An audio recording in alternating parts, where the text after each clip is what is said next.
Welcome to Raising Extreme Athletes Uncensored. This is your reality check and home for uncensored, trusted advice and stories from the trailblazers who came before us. Because it takes a strategic village to raise an extreme pro athlete. This is your village. Today, we're going to be talking about obsessions.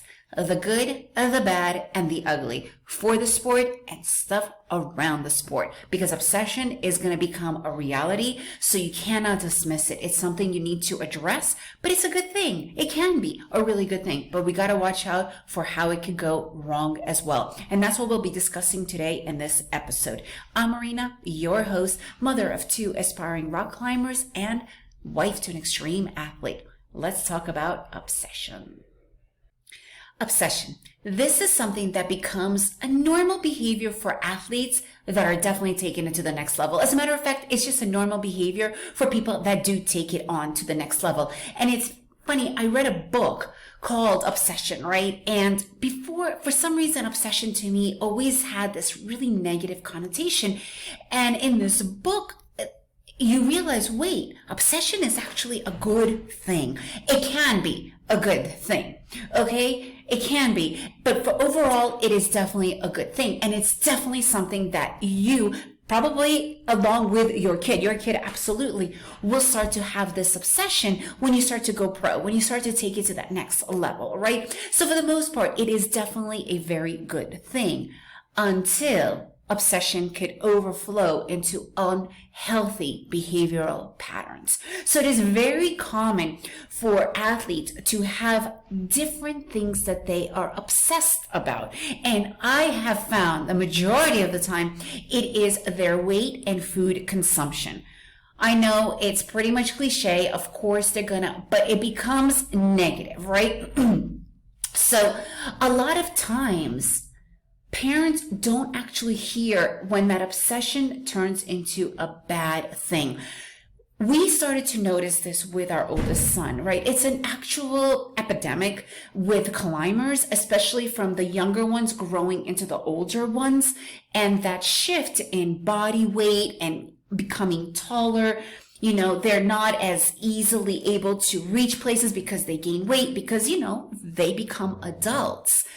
And eating disorders are very common in the climbing world. Now they're much more talked about, but it was very hush-hush. But it's also an eating disorder is when you become obsessed about something bad, right? Like not eating or whatever. And we started to spot that with our own son.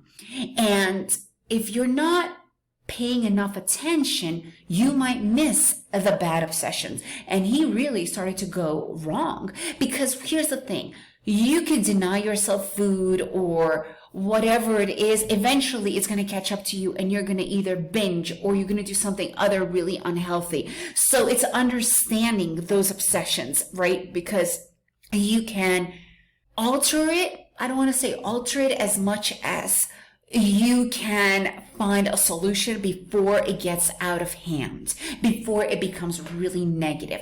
So you need to really keep your eye on, it's one good thing, like your kid is obsessed, he's a motocross guy and or a girl, and they're constantly in the garage tinkering with all of this and then taking it out. That's a good obsession, right? But then when you have somebody like for biking, climbing, all of a sudden talking too much about what they cannot eat, what they cannot do, you need to start to listen because it could turn really bad.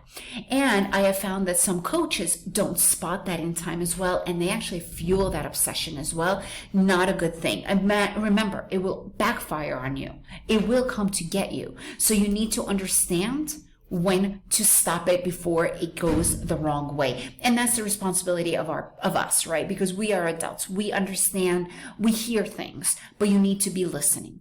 And listening is a really important thing for the kid, right? You have to respect what they're doing because if you start to say, no, that's wrong, blah, blah, blah, they're not going to stop.